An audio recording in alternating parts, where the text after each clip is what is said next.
Now we let's move towards another principle, अपने दूसरे असूल की तरफ चलते हैं, that is smart hard work is more important than mere hard work. इस कॉन्सेप्ट को समझाने के लिए मैं आपके सामने एक छोटी सी मिसाल रखना चाहूँगा। अगर आप गौर करें तस्वीर के ऊपर, ये तस्वीर आपके सामने है। In this picture you can see that there are actually 5 people. इनमें से 4 लोग जो है वो हार्ड वर्क कर रहे हैं, उनके पास ब्लॉक्स हैं और उन ब्लॉक्स को ड्रैग कर रहे हैं पूरी एनर्जी के साथ, एफर्ट के साथ। अब इनमें से एक शख्स जो है वो एक बॉल को रोल करते हुए आगे जा रहा है। अब इसके अंदर फिलॉसफी क्या है, बेसिकली जो शख्स बॉल को रोल करते हुए आगे जा रहा है उसने पहले कुछ वक्त वहाँ पे खड़े होके नाइफ की मदद से जो वो इसका स्क्वायर बॉक्स था उसको तराशा है और उसको एक राउंड जो है बॉल में कन्वर्ट किया है। और उसके बाद जब उसने उसको रोल करना शुरू किया है तो बाकी लोगों से बहुत आगे निकल गया। इट मीन्स दैट अगर आप शुरू में थोड़ा वक्त सोच के, थोड़ी प्लानिंग करके ज़िंदगी में स्टार्ट लेते हैं तो इनिशियली तो आप थोड़ा सा पीछे रह जाते हैं, लेकिन बाद में आप जितने भी लोग जो हैं वो एक एवरेज या थोड़ी सी वेरिएशन के साथ आगे बढ़ रहे हैं उनसे बहुत ज़्यादा आगे निकल जाते हैं। तो आपको ज़िंदगी में सीखना होगा कि स्मार्ट वर्क है क्या। स्मार्ट वर्क वो एनर्जी है, वो फोर्स है जो कि आपकी एफर्ट को कम करके आपकी ज़िंदगी में अचीवमेंट और सक्सेस को बहुत ज़्यादा आगे ले जाती है। दुनिया में इस वक्त जितनी भी बड़ी ऑर्गेनाइजेशंस हैं, बड़ी कंपनीज़ हैं, आप स्मार्टफोन की मिसाल ले सकते हैं, आप स्मार्ट जो है टीवी की मिसाल ले सकते हैं, स्मार्ट कार्स, स्मार्ट कार्ड्स, मतलब हर जगह पर स्मार्ट टेक्नोलॉजी इस्तेमाल की जा रही है। और उसका मकसद यह है कि आपकी एनर्जी और आपकी इनपुट को कम से कम करके आपकी आउटपुट को मैक्सिमाइज़ किया जाए। तो इसके बारे में अगर हम मज़ीद बात करते हैं नेक्स्ट पॉइंट की तरफ, ये एक स्टोरी है छोटी सी जो कि व्हील की इन्वेंशन के बारे में है।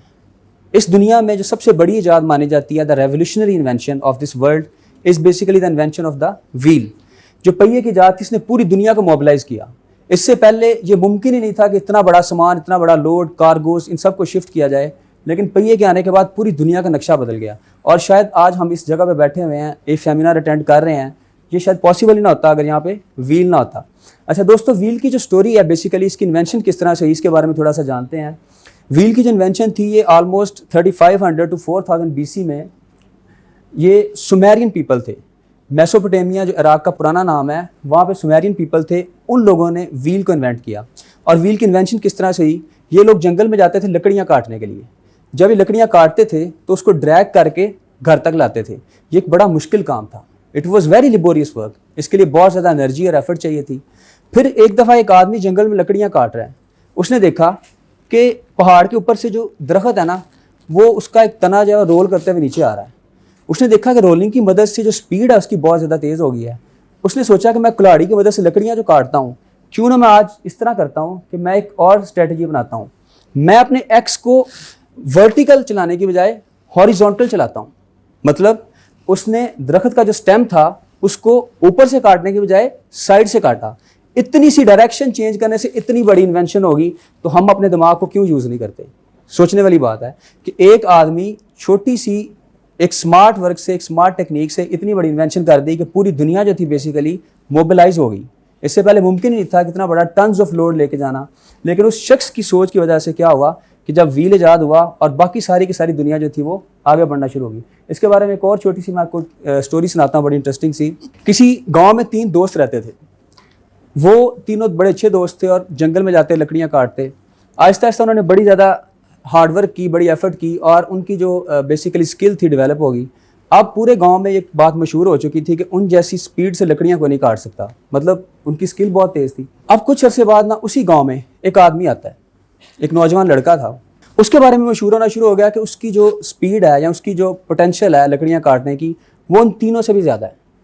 इन लोगों को पहले तो इन्होंने सोचा कि इस तरह पॉसिबल ही नहीं है कि ऐसा हो सके, लेकिन थोड़ी देर बाद जब उसका चर्चा बढ़ने लगा तो इनको थोड़ा सा ताज्जुब भी हुआ। इन लोगों ने जाके ना गांव वालों से पूछा कि क्या वजह है, वाकई इस तरह है, क्योंकि हमारा तो चैलेंज कोई नहीं कर सकता। उन्होंने कहा ये बात ठीक है। गांव वालों ने बताया कि वो अकेला लड़का तुम तीनों के बराबर लकड़ियाँ काट सकता है। इन्होंने कहा इम्पॉसिबल। उन्होंने कहा आप आजमा लें। इन तीनों ने उस लड़के को चैलेंज कर दिया कि तुम इस तरह करो, एक डेट डिसाइड करो, हम सब मिलके क्या करते हैं, लकड़ियाँ काटते हैं, मुकाबला कर लेते हैं। डेट डिसाइड होता है और ये सब जो है उस जगह पहुँच जाते हैं। टाइम फिक्स होता है, मॉर्निंग से लेके इवनिंग तक का टाइम था और इस मॉर्निंग से इवनिंग के टाइम के अंदर अंदर जो सबसे ज़्यादा लकड़ियाँ काटेगा वो विनर होगा। अब जब कंपटीशन स्टार्ट हुआ तो शाम के वक्त जब काउंट किया गया, उस नौजवान ने वाकई सबसे ज़्यादा लकड़ियाँ काटी हुई। इट मीन्स कि वो लड़का अकेला इन तीनों के बराबर दरख्त काट गया। जब उसकी स्ट्रेटजी देखी, जब उसकी स्किल देखी तो उसमें दो चीज़ें सामने आई। वो क्या थी? अब उन पर ज़रा गौर कीजिएगा। सबसे पहले शार्प योर एज। क्या आप लोग इस बात पे गौर करते हैं, बिलीव करते हैं कि हमें ज़िंदगी में अपने एज को शार्प करना चाहिए? बहुत से लोग पुरानी स्किल से, पुराने मेथड से काम करते चले जाते हैं। जैसा कि अगर फार्मिंग की, एग्रीकल्चर की मिसाल ले लें, कल्टीवेशन की मिसाल ले लें, तो उसके अंदर पुराने टूल्स और पुराने इक्विपमेंट से हम कितनी प्रोडक्शन ले रहे हैं, और इसके मुकाबले में जो डेवलप्ड कंट्रीज़ हैं वो फ़ॉरेन और जो लेटेस्ट इक्विपमेंट और टेक्नोलॉजी इस्तेमाल करते हुए बहुत ज़्यादा तरक्की कर रहे हैं। मतलब इसका मकसद ये है कि हमें ये चीज़ देखनी है कि सबसे पहले कि हम अपनी जो स्किल्स हैं उनको पॉलिश भी करते हैं कि नहीं, क्या हम पुरानी स्किल्स ही बार बार इस्तेमाल करते जा रहे हैं। और ये बहुत इंपॉर्टेंट चीज़ है। इस वक्त दुनिया जो है बेसिकली, अगर आप इनकम का भी कंपैरिजन करना चाहें ना, आईटी का और आम जो फिजिकल लेबर है, तो कोई मुकाबला बनता ही नहीं है। आगे चल के ऐसे इंसानों की मिसालें मैं आपके सामने पेश करूंगा कि जिन लोगों ने बड़ी छोटी सी उम्र में बिलियंस और ट्रिलियंस ऑफ डॉलर कमाए, और किस तरह कमाए वो हम देखेंगे। लेकिन बात ये हो रही थी कि अपने एक्स को शार्प करने की। तो वो लड़का क्या करता था? हर दरख्त को काटने के बाद सबसे पहले अपने एक्स को शार्प करता था, उसके एज को तेज करता था, ताकि क्या कर सके, जब वो नेक्स्ट टारगेट की तरफ जाए तो उसका जो एक्स है वो पहले से शार्प हो। और दूसरी जो स्किल उसमें ऐड कर रहा था, ये बड़ी खूबसूरत उसकी एक स्मार्ट टेक्निक थी। वो दरख्त काटते वक्त उस दरख्त को चूज करता है जो दरख्त 45 या 50 के एंगल के ऊपर झुका हुआ था। अब उसकी रीज़न क्या थी? वो आधा दरख्त काटता और उसके बाद ग्रेविटी की वजह से या थोड़ी सी फोर्स की वजह से दरख्त बाकी का जो काम था खुद ब खुद हो जाता। इट मीन्स दैट थोड़ा सा स्मार्ट वर्क अप्लाई करने की वजह से उसका काम भी आसान हो गया और उसने उन तीनों के बराबर काम कर लिया। तो इट मीन्स दैट अगर हम अपनी एनर्जीज़ को स्मार्ट तरीके से यूटिलाइज करें तो हम बहुत ज़्यादा काम कर सकते हैं। तो दोस्तों, ये असूल अपनी ज़िंदगी में आज से अडॉप्ट कीजिएगा कि आप आहिस्ता आहिस्ता अपनी स्किल्स को सिर्फ हार्डवर्क पे यूटिलाइज ना करें, बल्कि उसके अंदर जो स्मार्ट स्ट्रेटजीज हैं ज़िंदगी के अंदर, उनको अडॉप्ट करें और उन स्किल्स को सीखें। ये छोटी सी पिक्चर आपके सामने, जो एक थोड़ा सा फ़नी इलस्ट्रेशन भी है। ये दो कौवे हैं आपके सामने। एक कौवा जो है थर्स्टी क्रो का पुराना ट्रेडिशनल मेथड है, क्लासिकल मेथड जो हम बुक्स में पढ़ते आए हैं। वो कौवे को प्यास लगती है, कंकड़ डालता है, पानी ऊपर आता है, पी लेता है, मेहनत कर रहा है। दूसरा कौवा जो है स्ट्रॉ यूज़ कर रहा है। अब ये क्या है? बेसिकली ये जो स्ट्रॉ वाला कौवा है ये स्मार्ट वर्क कर रहा है। हार्ड वर्क तो करना ही है, अपनी जगह से उड़ के जाना ही है, पानी तो आपके मुंह में नहीं आना, लेकिन साथ साथ जो स्ट्रॉ का यूज़ कर रहा है उससे क्या हो रहा है, उसका काम आसान हो गया।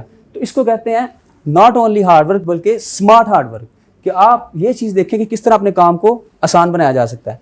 एक फिलोसफर की बड़ी प्यारी बात थी, उसने कहा कि अगर मैंने कोई मुश्किल काम देना होगा ना, आई थिंक बिल गेट्स किया है, तो मैं सबसे लेजी इंसान को दूंगा। उसकी वजह क्या है कि लेजी इंसान किसी भी काम को, मुश्किल से मुश्किल काम को करने का बड़ा आसान हल निकाल लेता है, कि उसके पास बहुत सी ऐसी टेक्निक्स होती हैं। लेकिन आप लोग ज़िंदगी में इससे ये ना सीखिएगा कि हमने लेजी बन जाना है, काम करना ही नहीं। तो मैंने इसलिए जो प्रिंसिपल था स्मार्ट वर्क नहीं बल्कि स्मार्ट हार्ड वर्क लिया है, क्योंकि हमारे यहाँ पे सोसाइटी में परसेप्शन ये पाया जाता है कि जब किसी चीज़ को अडॉप्ट करते हैं तो स्मार्ट वर्क का मतलब ये ले लेते हैं कि सारे काम चल भाई तू कर जा आगे। तो इस तरह नहीं होना चाहिए, स्मार्ट हार्ड वर्क अपनाना है।